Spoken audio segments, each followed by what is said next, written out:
I have never known a novel that was good enough to be good in spite of it being adapted to the author's political views. Good evening, friends, and welcome once again to Storytime for Adults. Stories post the fourth Monday of every month, and this month I suspect we may have another story or two posted. Well, it's October. It finally feels like fall is upon us.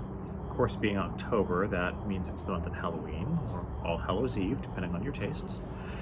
And of course, that makes our general theme for any stories we read this month to be somewhat easy to guess, right?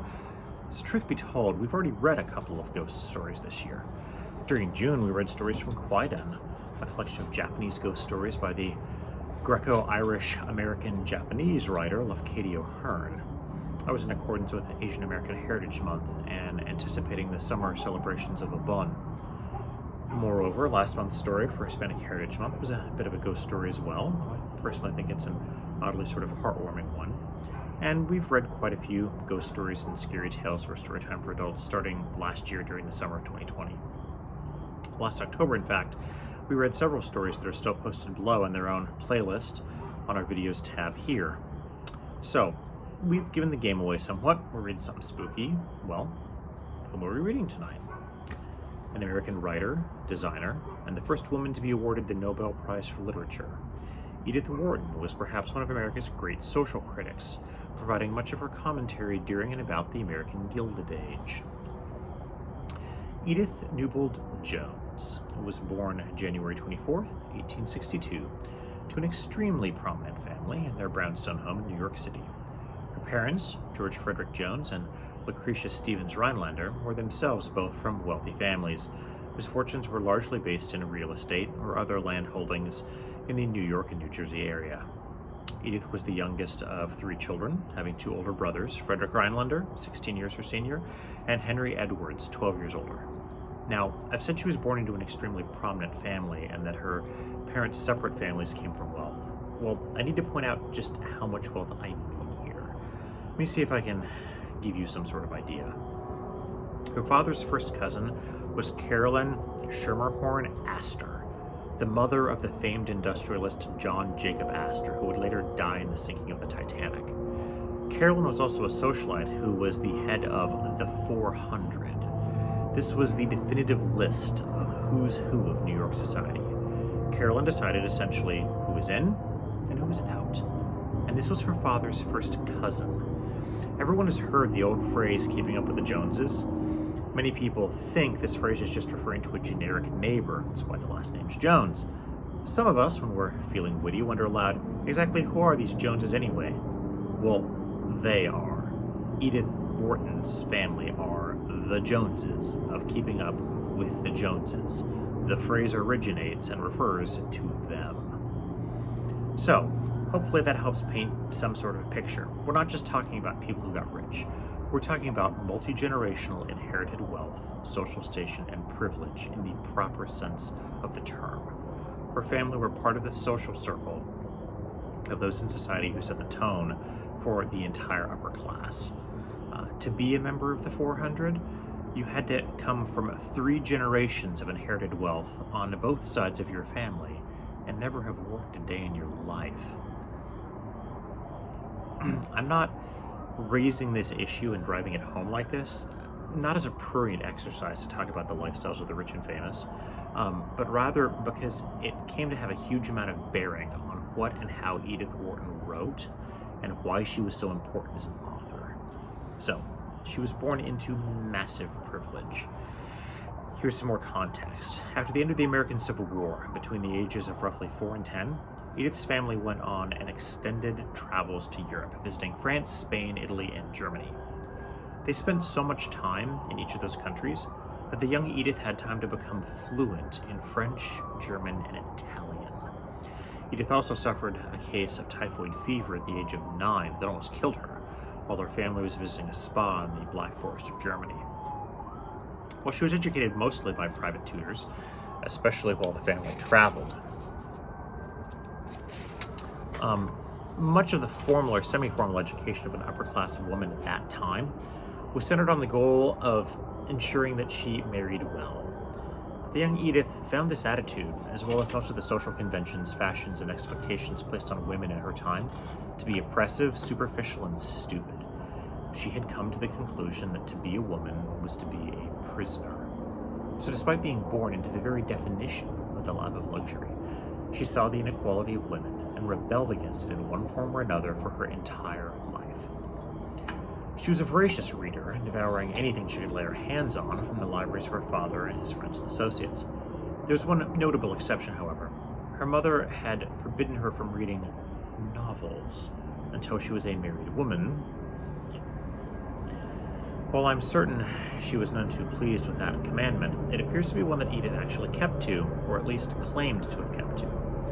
Between 1877 and roughly 1890, Edith Wharton would manage to publish a large number of poems, both privately published and in major publications like the Atlantic Monthly and the New York World. All of these were published under pseudonyms or the names of family friends or their extended relatives. Despite this, her family was never terribly impressed with these endeavors. Edith's father passed away of a stroke in 1882 in Cannes, France, and then in 1885, at the age of 23, she married Edward Robbins Wharton, an older man by 12 years from a prominent Boston family. This marriage, of course, was where she got the name that she's most known for as an author. Edward and her shared a passion for travel and spent much of their time on the European continent, some 4 months a year, as well as the east of the United States. Edith had developed a passion for American homes and architecture as well, and this became a subject of much of her writing throughout her life. Due to mental health issues, most notably severe depression, both her husband's and her own, her marriage with Edward eventually dissolved, and she divorced him in 1913 after 28 years of marriage. Shortly after that, she decided to move more or less permanently to Paris, where she resided for the entirety of the First World War, even taking part in the French war effort. She reportedly only returned to America once after the year 1920, and that was to accept an honorary degree from Yale in 1923. During her literary career, a common subject of many of her short stories and novels was New York society and the Gilded Age in America. Her most famous example of this is The Age of Innocence, published in 1920. This book was the first work of literature by a woman to be awarded the Nobel Prize for Literature. It's notable that this success was not a fluke, however. She not only won the Nobel once, she was nominated for it again in 1927, 1928, and 1930. Despite not publishing her first novel until the age of 40, she proved to be a prolific writer, eventually publishing 15 novels, 7 novellas, and 85 short stories, in addition to books and articles on architecture and design, gardening, travel, cultural and literary criticism, and a personal memoir, in addition to poetry. It's worth noting that The Age of Innocence, though seeming in many ways to glorify the American Gilded Age, is also rather a searing indictment of it, by holding up a mirror to the society of that day and reflecting their attitudes. It's hard, in fact, to imagine an author who did not have the sort of upbringing in life and access that Edith Wharton did, being able to write novels of social criticism, especially about the American Gilded Age, that would ring as true or as honest as hers do. She wrote about what she knew best. Edith Wharton would eventually die of a stroke, following an earlier heart attack, aged 75, on August 11, 1937, at her home in Rue de Montmorency in Saint-Brice-de-Forêt, France. Throughout her literary career, Wharton's best remembered, of course, for her cultural criticism in novels like The Age of Innocence and The House of Mirth. But I did mention her short stories, and that's what we'll be reading tonight. In 1910, while still married to her husband, Edith Wharton published a book titled Tales of Men and Ghosts, and tonight's story is taken from that work. We'll be reading the short story, The Eyes. So, without further ado,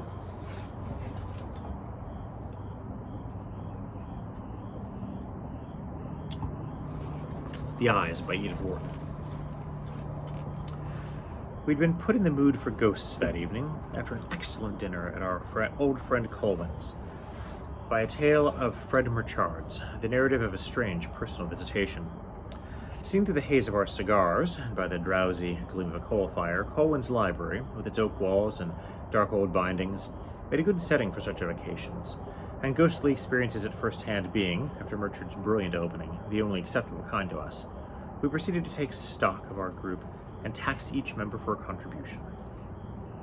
There were 8 of us, and 7 contrived, in a manner more or less adequate, to fulfill the condition imposed. It surprised us all to find that we could muster such a show of supernatural impressions, for none of us, excepting Merchard himself and young Phil Frenham, whose story was the slightest of the lot, had the habit of sending our souls into the invisible, so that on the whole we had every reason to be proud of our 7 exhibits, and none of us would have dreamed of expecting an 8th from our host. Our old friend, Mr. Andrew Colwyn, who'd sat back in his armchair, listening and blinking through the smoke circles with the cheerful tolerance of a wise old idol, was not the kind of man likely to be favored with such contracts, though he had imagination enough to enjoy, without envying, the superior privileges of his guests. By age and by education, he belonged to the stout positivist tradition, and his habit of thought had been formed in the days of the epic struggles between physics and metaphysics. But he had been, then and always, essentially a spectator, a humorous, detached observer of the immense, muddled variety show of life, slipping out of his seat now and then for a brief dip into the convivialities at the back of the house, but never, as far as one knew, showing the least desire to jump on the stage and do a turn. Among his contemporaries, there lingered a vague tradition of his having, at a remote period and a remote clime, been wounded in a duel, but this legend no more tallied with what we younger men knew of his character than my mother's assertion that he had once been a charming little man with nice eyes, corresponded to any possible reconstitution of his dry, thwarted physiognomy. He can never have looked like anything but a bundle of sticks, Merchard had once said of him. Or a phosphorescent log, rather, someone else amended, and we recognized the happiness of this description of his small, squat trunk, with the red blink of the eyes and a face like mottled bark. He'd always been possessed of a leisure which he'd nursed and protected, instead of squandering it in vain activities. His carefully guarded hours had been devoted to the cultivation of a fine intelligence and a few judiciously chosen habits, and none of the disturbances common to human experience seemed to have crossed his sky. Nevertheless, his dispassionate survey of the universe had not raised his opinion of that costly experiment, and his study of the human race seemed to have resulted in the conclusion that all men were superfluous, and women necessary only because someone had to do the cooking. On the importance of this point his convictions were absolute, and gastronomy was the only science which he revered as dogma. It must be owned that his little dinners were a strong argument in favor of this view, besides being a reason, though not the main one, for the fidelity of his friends. Mentally, he exercised a hospitality less seductive but no less stimulating.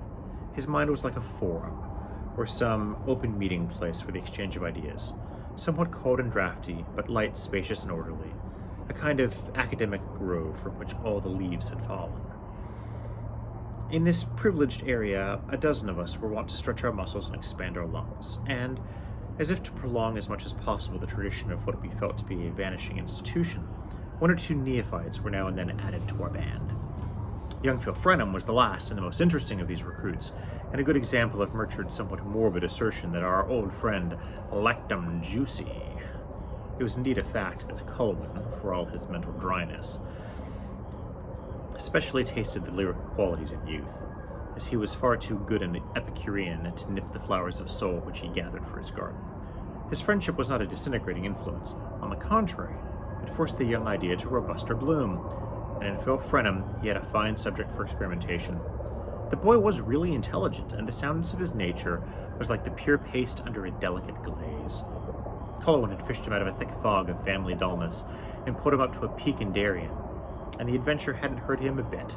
Indeed, the skill with which Colwyn had contrived to stimulate his curiosities without robbing him of their young bloom of awe seemed to me a sufficient answer to Merchard's ogreish metaphor. There was nothing hectic in Frenham's efflorescence, and his old friend had not laid even a fingertip on the sacred stupidities.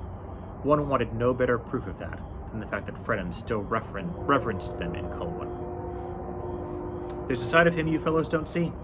I believe that story about the duel," he declared, and it was of the very essence of this belief that it should impel him, just as our little party was dispersing, to turn back to our host with the absurd demand, "And now you've got to tell us about your ghost." The outer door had closed on Merchard and the others, only Frenham and I remained, and the vigilant servant who presided over Colwyn's destinies, having brought a fresh supply of soda water, had been laconically ordered to bed. Colwyn's sociability was a night-blooming flower, and we knew that he expected the nucleus of his group to tighten up around him after midnight. But Frenham's appeal seemed to disconcert him comically, and he rose from the chair in which he had just reseated himself after his farewells in the hall. My ghost? Do you suppose I'm fool enough to go to the expense of keeping one of my own, when there are so many charming ones in my friends' closets? Take another cigar, he said, revolving towards me with a laugh. Frenham laughed too, pulling up his slender height before the chimney-piece as he turned to face his short, bristling friend. Oh, he said, you'd never be content to share if you met one you really liked. Colwyn had dropped back into his armchair, his shock head embedded in its habitual hollow, his little eyes glimmering over a fresh cigar. Liked? Liked? Good Lord, he growled. Ah, you have then. Frenham pounced on him in the same instant, with a sideways glance of victory at me. Colwyn cowered, gnome-like among his cushions, dissembling himself in a protective cloud of smoke. What's the use of denying it? You've seen everything, so of course you've seen a ghost. His young friend persisted, talking intrepidly into the cloud. Or, if you haven't seen one, it's only because you've seen two. The form of the challenge seemed to strike our host. He shot his head out of the mist with a queer, tortoise-like motion he sometimes had, and blinked approvingly at Frenham. Yes, he suddenly flung at us on a shrill jerk of laughter. It's only because I've seen two. The words were so unexpected that they dropped down and down into a fathomless silence, while we continued to stare at each other over Colwyn's head, and Colwyn stared at his ghosts. At length, Frenham, without speaking, threw himself into the chair on the other side of the hearth and leaned forward with his listening smile. Two. Oh, of course they're not show ghosts. A collector wouldn't think anything of them. Don't let me raise your hopes. Their one merit is the numerical strength, the exceptional fact of there being two. But, as against this, I'm bound to admit that at any moment I could probably have exercised them both by asking my doctor for a prescription, or my oculist for a pair of spectacles. Only, as I never could make up my mind whether to go to the doctor or the oculist, whether I was afflicted by an optical or digestive delusion, I left them to pursue their interesting double life, though many times they made mine exceedingly comfortable. Yes, comfortable. And you know how I hate to be uncomfortable. It was part of my stupid pride when the thing began, not to admit that I could be disturbed by the trifling matter of seeing two. And then, I'd no reason really to suppose I was ill. As far as I knew, I was simply bored, horribly bored. But it was part of my boredom, I remember, that I was feeling so uncommonly well. I didn't know how on earth to work off my surplus energy. I'd come back from a long journey down in South America and Mexico, and I'd settled down for the winter near New York with an old aunt who'd known Washington Irving and corresponded with N.P. Willis. She lived not far from Irvington in a damp Gothic villa overhung by Norway spruces and looking exactly like a memorial emblem done in hair. Her personal appearance was in keeping with this image, and her own hair, of which there was little left, might have been sacrificed to the manufacture of the emblem. I just reached the end of an agitated year, with considerable errors to make up in money and emotion, and theoretically it seemed as though my aunt's mild hospitality would be as beneficial to my nerves as to my purse. But the deuce of it was that as soon as I felt myself safe and sheltered, my energy began to revive. And how was I to work it off inside of a memorial emblem? I had, at that time, the agreeable illusion that sustained intellectual effort could engage a man's whole activity. And I decided to write a great book. I forget about what. My aunt, impressed by my plan, gave up to me her Gothic library, filled with classics in black cloth and daguerreotypes of faded celebrities, and I sat down at my desk to make myself a place among their number. And to facilitate my task, she lent me a cousin to copy my manuscript. The cousin was a nice girl, and I had an idea that a nice girl was just what I needed to restore my faith in human nature, and principally in myself. She was neither beautiful nor intelligent, poor Alice Noel, but it interested me to see any woman content to be so uninteresting, and I wanted to find out the secret of her content. In doing this, I handled it rather rashly and put it out of joint. Oh, just for a moment. There's no fatuity in telling you this, for the poor girl had never seen anyone but cousins. Well, I was sorry for what I'd done, of course, and confoundedly bothered as to how I should put it straight. She was staying in the house, and one evening, after my aunt had gone to bed, she came down to the library to fetch a book she'd mislaid, like any artless heroine on the shelves behind us. She was pink-nosed and flustered, and it suddenly occurred to me that her hair, though it was fairly thick and pretty, would look exactly like my aunt's when she grew older. I was glad I'd noticed this, for it made it easier for me to do what was right. And when I'd found the book that she'd lost, I told her I was leaving for Europe that week. Europe was terribly far off in those days, and Alice knew at once what I meant. She didn't take it in the least as I'd expected. It would have been easier if she had. She held her book very tight and turned away a moment to wind up the lamp on my desk. It had a ground glass shade with vine leaves and glass drops around the edge. I remember. Then she came back, held out her hand, and said, "Goodbye." And as she said it, she looked straight at me and kissed me. I never felt anything as fresh and shy and brave as her kiss. It was worse than any reproach, and it made me ashamed to deserve a reproach from her. I said to myself, I'll marry her, and when my aunt dies, she'll leave us this house. I'll sit here at the desk and go on with my book, and Alice will sit over there with her embroidery and look at me as she's looking now, and life will go on like that for any number of years. The prospect frightened me a little, but at the time, it didn't frighten me as much as doing anything to hurt her. And 10 minutes later, she had my seal ring on my finger and my promise that when I went abroad, she should go with me. You'll wonder why I'm enlarging on this familiar incident. It's because the evening on which it took place was the very evening on which I first saw the queer side I've spoken of. Being at that time an ardent believer in a necessary sequence between cause and effect, I naturally tried to trace some kind of link between what had happened to me in my aunt's library and what was to happen a few hours later on the same night. And so the coincidence between the two events always remained in my mind. I went up to bed with rather a heavy heart, for I was bowed under the weight of the first good action I'd ever consciously committed, and young as I was, I saw the gravity of my situation. Don't imagine from this that I had hitherto been an instrument of destruction. I'd been merely a harmless young man who'd followed his bent and declined all collaborations with Providence. And now I'd suddenly undertaken to promote the moral order of the world, and I felt a good deal like the trustful spectator who has given his gold watch to the conjurer and doesn't know in what shape he'll get it back when the trick is over. Still, a glow of self-righteousness tempered my fears, and I said to myself as I undressed that when I got used to being good, it probably wouldn't make me as nervous as it did at the start. And by the time I was in bed and had blown out my candle, I felt that I really was getting used to it, and that as far as I'd got, it was not unlike sinking down into one of my aunt's softest wool mattresses. I closed my eyes on this image, and when I opened them, it must have been a good deal later, for my room had grown cold, and the night was intensely still. I was waked suddenly by the feeling we all know, the feeling that there was something near me that hadn't been there when I fell asleep. I sat up and strained my eyes into the darkness. The room was pitch black, and at first I saw nothing, but gradually, a vague glimmer at the foot of the bed turned its two eyes staring back at me.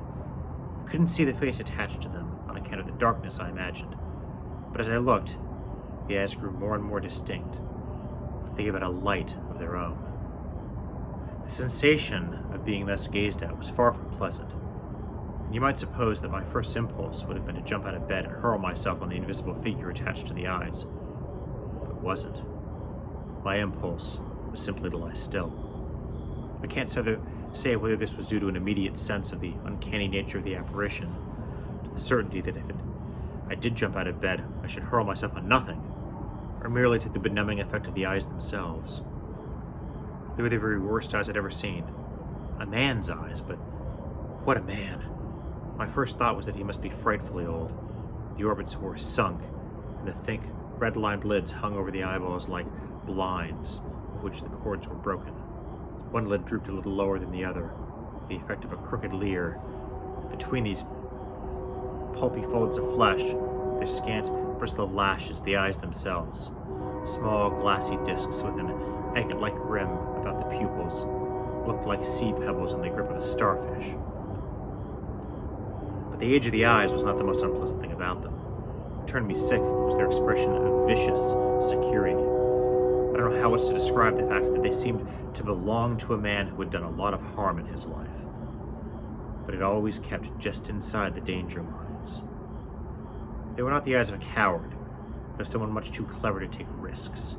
My gorge rose at their look of base astuteness. Yet, even that wasn't the worst, for as we continued to scan each other, I saw in them a tinge of faint derision, and felt myself to be its object. At that, I was seized by an impulse of rage that jerked me out of bed and pitched me straight on the unseen figure at its foot. But of course, there wasn't any figure there, and my fists struck at emptiness. Ashamed and cold, I groped about for a match and lit the candles. The room looked just as usual, as I had known it would, and I crawled back to bed and blew out the lights. As soon as the room was dark again, the eyes reappeared, and I now applied myself to explaining them on scientific principles. At first, I thought the illusion might have been caused by the glow of the last embers in the chimney. But the fireplace was on the other side of my bed, and so placed that the fire could not possibly be reflected in my toilet glass, which was the only mirror in the room. Then it occurred to me that I might have been tricked by the reflection of the embers in some polishment of wood or metal, and though I couldn't discover any object of the sort in my line of vision, I got up again, groped my way to the hearth, and covered what was left of the fire. But as soon as I was back in bed, the eyes were back at its foot. They were an hallucination then, that was plain. But the fact they were not due to any external dupery didn't make them any pleasanter to see. For if they were a projection of my inner consciousness, what the deuce was the matter with that organ? I'd gone deeply enough into the mystery of the morbid pathological states to picture the conditions under which an exploring mind might lay itself open to such a midnight admonition, and I couldn't fit it in my present case. I'd never felt more normal, mentally and physically, and the only unusual fact in my situation, that of having assured the happiness of an amiable girl, did not seem of a kind to summon unclean spirits about my pillow. But there were the eyes still looking at me.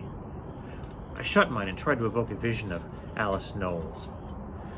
They were not remarkable eyes, but they were as wholesome as fresh water, and if she had had more imagination, or longer lashes, their expression might have been interesting. As it was, they did not prove very efficacious, and in a few moments I perceived that they had mysteriously changed into the eyes at the foot of the bed.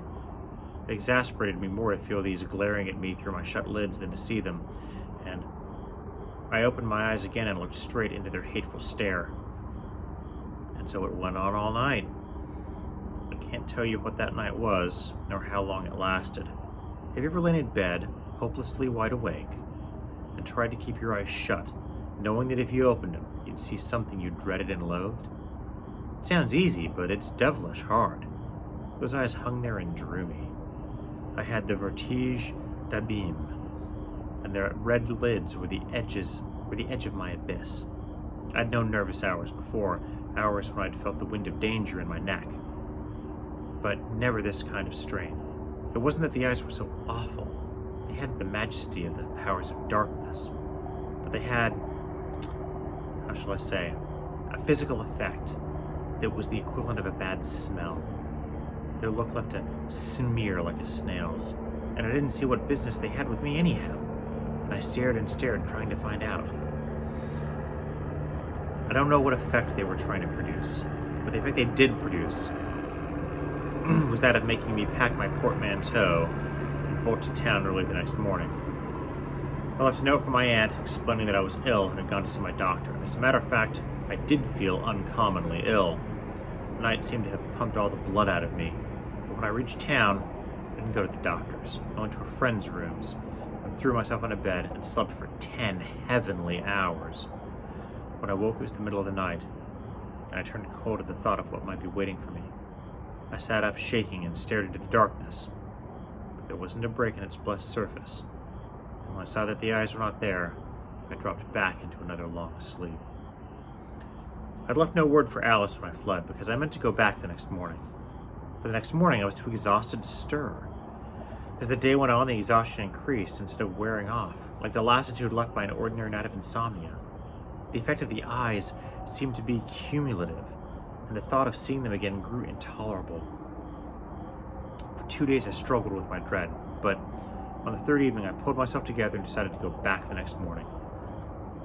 I felt a good deal happier as soon as I decided, for I knew that my abrupt disappearance and the strangeness of my not writing Must have been very painful for poor Alice. That night, I went to bed with my easy mind and fell asleep at once, but in the middle of the night I woke, and there were the eyes. Well, I simply couldn't face them. Instead of going back to my aunt's, I bundled a few things into a trunk and jumped onto the first steamer for England. I was so dead tired, when I got on board, I crawled straight into my berth and slept most of the way over. And I can't tell you the bliss it was to wake from those long stretches of dreamless sleep and look fearlessly into the darkness, knowing that I shouldn't see the eyes. I stayed abroad for a year, and I stayed for another. And during that time, I never had a glimpse of them. That was enough reason for prolonging my stay if I'd been on a desert island. Another was, of course, that I'd perfectly come to see on the voyage over the folly, complete impossibility of my marrying Alice Newell. The fact that I had been so slow in making this discovery annoyed me. It made me want to avoid explanations. The bliss of escaping at one stroke from the eyes, and from this other embarrassment, gave my freedom extraordinary zest, and the longer I savored it, the better I liked its taste. The eyes had burned such a hole in my consciousness that for a long time I went on puzzling over the nature of the apparition, and wondering nervously if it would ever come back. But as time passed, I lost this dread and retained only the precision of the image. And then that faded in its turn. The second year found me settled in Rome, where I was planning, I believe, to write another great book. Definitive work on Etruscan influences and Italian art. At any rate, I'd found some pretext of the kind for taking a sunny apartment in the Piazza di Spagna and dabbling about indefinitely in the Forum. And there, one morning, a charming youth came to me. As he stood there in the warm light, slender and smooth and hyacinthine, he might have stepped from a ruined altar, one to Antinous, say, but he'd come instead from New York, with a letter, of all people, from Alice Nowell. The letter, the first I'd had from her since our break, was simply a line introducing her young cousin, Gilbert Noyes, and appealing to me to befriend him. It appeared, poor lad, that he had talent and wanted to write. And an obdurate family having insisted that his calligraphy should take the form of a double entry, Alice had intervened to win him 6 months' respite, during which he was to travel on a meager pittance and somehow prove his ultimate ability to increase it by his pen. The quaint conditions of the test struck me first. It seemed about as conclusive as a medieval ordeal. Then I was touched by her having sent him to me. I'd always wanted to do her some service, to justify myself in my own eyes rather than hers, and there was a beautiful embodiment of my chance.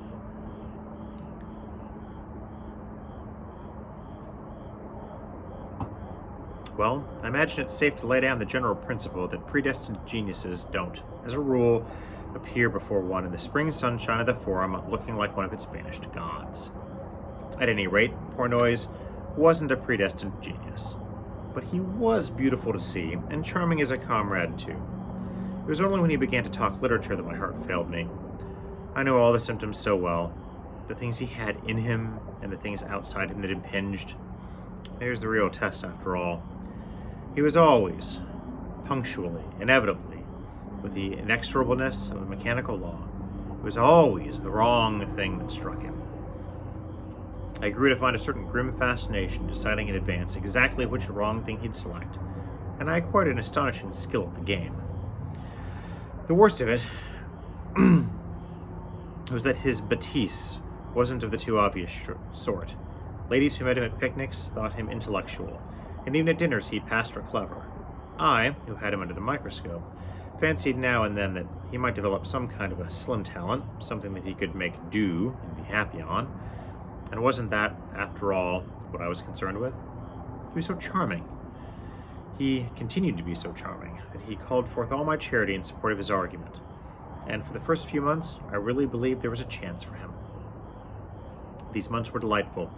Noyes was constantly with me, and the more I saw him, the better I liked him. His stupidity was a natural grace. It was as beautiful, really, as his eyelashes. And he was so gay, so affectionate, and so happy with me, that telling him the truth would have been about as pleasant as slitting the throat of some heartless animal. At first, I used to wonder what had put him in that radiant head, the detestable illusion that it held a brain. Then I began to see that it was simply protective mimicry, an instinctive ruse to get away from family life and an office desk. Not that Gilbert didn't, dear lad, believe himself. There wasn't a trace of hypocrisy in his composition. He was sure that his call was irresistible. Well, to me, it was the saving grace of his situation that wasn't, and that a little money, a little leisure, a little pleasure would have turned him into an inoffensive idler. Unluckily, however, there was no hope of money, and with the grim alternative of the desk before him, he couldn't postpone his attempt at literature. The stuff he turned out was deplorable, and I see now that I knew it from the first. Still, the absurdity of deciding a man's whole future on a first trial seems to justify me in withholding my verdict, and perhaps even encouraging him a little, on the ground that the human plant generally needs warmth to flower. At any rate, I proceeded on that principle and carried it to the point of getting his term of probation extended. When I left Rome, he went with me, and we idled away a delicious summer between Capri and Venice. I said to myself, if he has anything in him, it'll come out now. And it did. He was never more enchanting and enchanted. There were moments of our pilgrimage when beauty born of murmuring sound seemed actually to pass into his face, but only to issue forth in a shallow flood of the palest ink. When the time came to turn off the tap, and I knew there was no hand but mine to do it, we were back in Rome, and I'd taken him to stay with me, not wanting him to be alone in his dismal pension when he had to face the necessity of renouncing his ambition. I hadn't, of course, relied solely on my own judgment in deciding to advise him to drop literature. I'd sent his stuff to various people, editors and critics. They'd always send it back to me with the same chilling lack of comment. Really, there was nothing on earth to say about it. I confess, I never felt more shabbily than I did on the day when I decided to have it out with Gilbert. It was well enough to tell him that it was my duty to knock the poor boy's hopes into splinters, but I'd like to know what act of gratuitous cruelty hasn't been justified on that plea. I've always shrunk from usurping the functions of Providence, and when I have to exercise them, I decidedly prefer that it shouldn't be on an errand of destruction. Besides, in the last issue, who was I to decide, even after a year's trial, if poor Gilbert had it in him or not? The more I looked at the part I'd resolved to play, the less I liked it. And I liked it still less when Gilbert sat opposite me, with his head thrown back in the lamplight, just as Phil's is now. I'd been going over his last manuscript, and he knew it, and he knew that his future hung on my verdict. We tacitly agreed to that. The manuscript lay between us on my table, a novel, his first novel, if you please, and he reached over and laid his hand on it and looked up at me with all his life in the look. I stood up and cleared my throat, trying to keep my eyes away from his face and on the manuscript. The fact is, my dear Gilbert, I began. I saw him turn pale, but he was up and facing me in an instant. Oh, look here, don't take on so, my dear fellow. I'm not so awfully cut up as all that. His hands were on my shoulder, and he was laughing down on me from his full height, with a kind of mortally stricken gaiety that drove the knife into my side. He was too beautifully brave for me to keep up my humbug about my duty. And it came over me, suddenly, how I should hurt others in hurting him. Myself first, since sending him home meant losing him. But more particularly poor Alice Noel, to whom I'd so easily longed to prove my good faith and my immense desire to serve her. It really seemed like failing her twice to fail Gilbert. But my intuition was like one of those lightning flashes that encircle the whole horizon, and in the same instant I saw what I might be letting myself in for if I didn't tell the truth. I said to myself, I shall have him for life. And I'd never yet seen anyone, man or woman, whom I was quite sure of wanting on those terms. Well, the simplest of egotism decided it. I was ashamed of it, and to get away from it, I took a leap that landed me straight in Gilbert's arms. The thing's all right and you're all wrong, I shouted up at him, and as he hugged me, and I laughed and shook in this incredulous clutch, I had for a minute the sense of self-complacency that is supposed to attend the footsteps of the just. Hang it all, making people happy has its charms. Gilbert, of course, was celebrating his emancipation in some spectacular way, but I sent him away alone to explode his emotions, and went to bed to sleep off mine. As I undressed, I began to wonder what their aftertaste would be. So many of the finest don't keep, Still, I wasn't sorry, and I meant to empty the bottle, even if it did turn a trifle flat. After I got into bed, I lay for a long time smiling at the memory of his eyes, his blissful eyes. Then I fell asleep, and when I woke, the room was deathly cold. And I sat up with a jerk, and there were the other eyes. It was 3 years since I'd seen them, but the thought of them so often that I fancied they could never take me unawares again. Now with their red sneer on me, I knew that I'd never really believed they would come back, and that I was as defenseless as ever against them. As before, it was the insane irrelevance of their coming that made it so horrible. What the deuce were they after? To leap out at me at such a time? I'd lived more or less carelessly in the years since I'd seen them, though my worst indiscretions were not dark enough to warrant the searchings of their infernal glare. But at this particular moment, I was really in what might have been called a state of grace, and I can't tell you how the fact added to their horror. But it's not enough to say they were as bad as before. They were worse. Worse by just as much as I'd learned of life in the interval, by all the damnable implications my wider experience read into them. I saw now that what I hadn't seen before.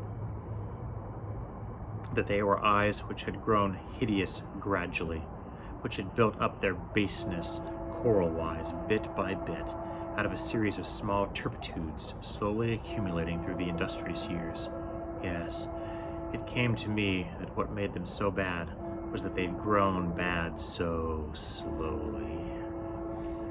They were hung in the darkness, their swollen lids dropped across the little watery bulbs rolling loose in the orbits, and the puff of fat flesh making a muddy shadow underneath. And as their filmy stare moved with my movements, there came over me a sense of their tacit complicity, of a deep, hidden understanding between us that was worse than the first shock of their strangeness. Not that I understood them, but that they made it so clear that someday I should. Yes, that was the worst part of it, decidedly. And it was the feeling that became stronger each time they came back to me. For they got into the damnable habit of coming back. They reminded me of vampires with a taste for young flesh. They seemed so to gloat the taste of a good conscience. Every night for a month, they came to claim their morsel of mine. Since I had made Gilbert happy, they simply wouldn't loosen their fangs. The coincidence almost made me hate them. Or hate him, poor lad, fortuitous as I felt it to be.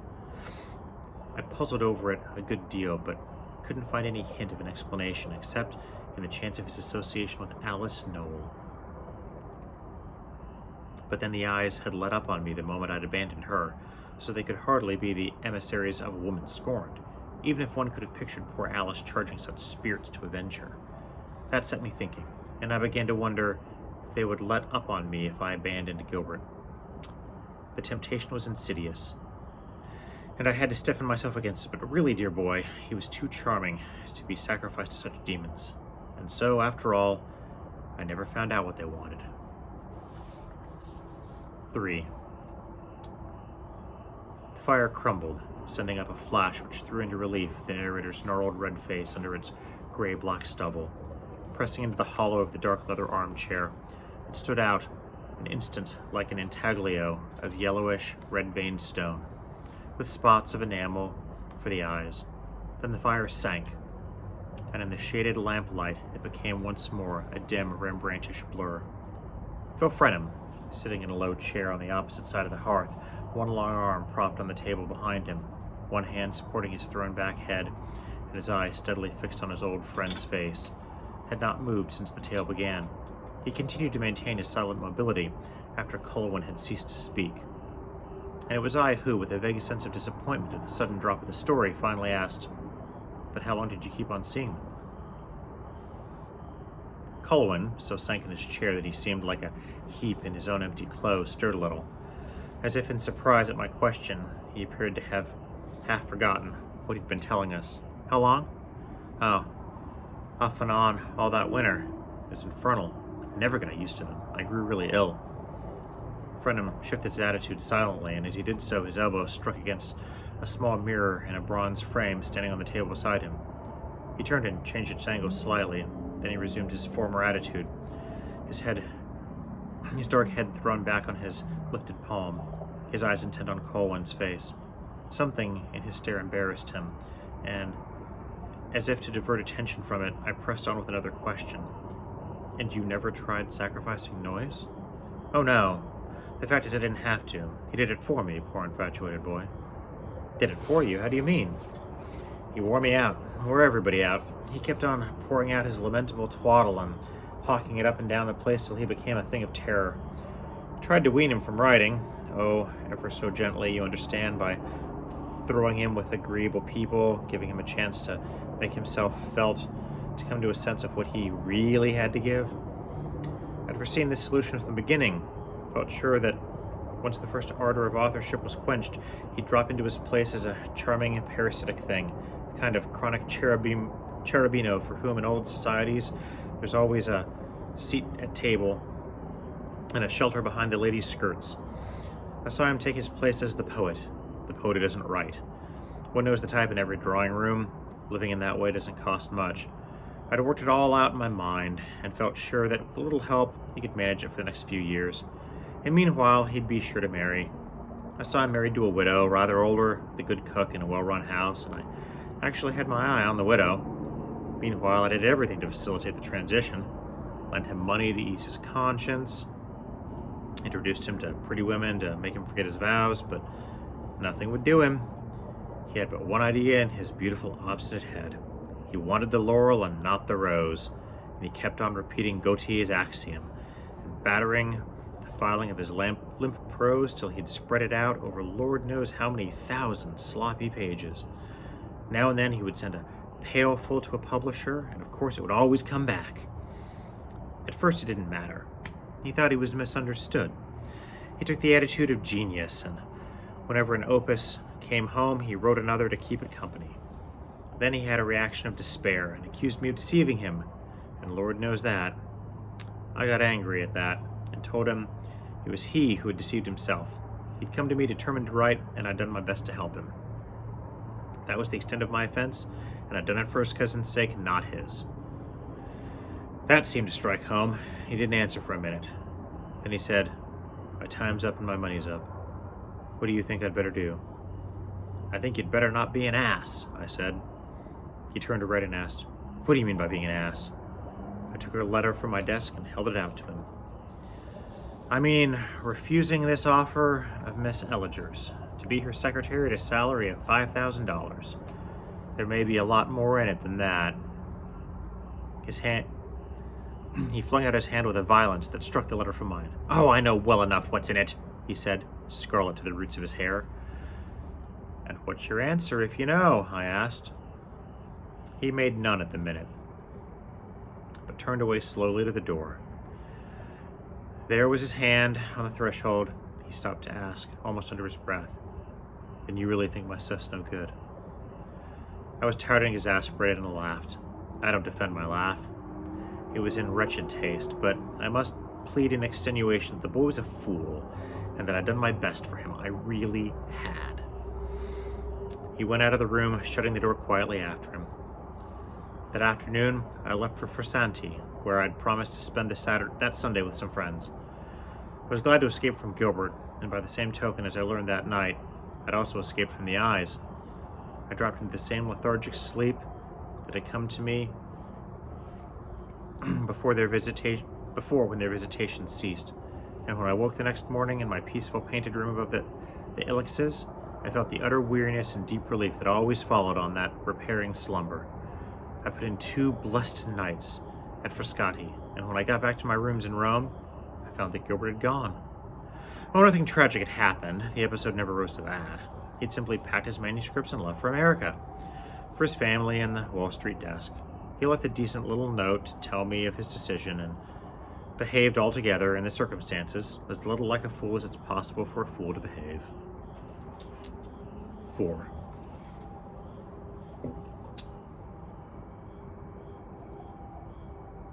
Colwyn paused again, and again Frenham sat motionless, the dusky contour of his young head reflected in the mirror at his back. "And what became of Noise afterward?" I finally asked, still disquieted by a sense of incompleteness, by the need of some connecting thread between the parallel lines of the tale. Colwyn twitched his shoulders.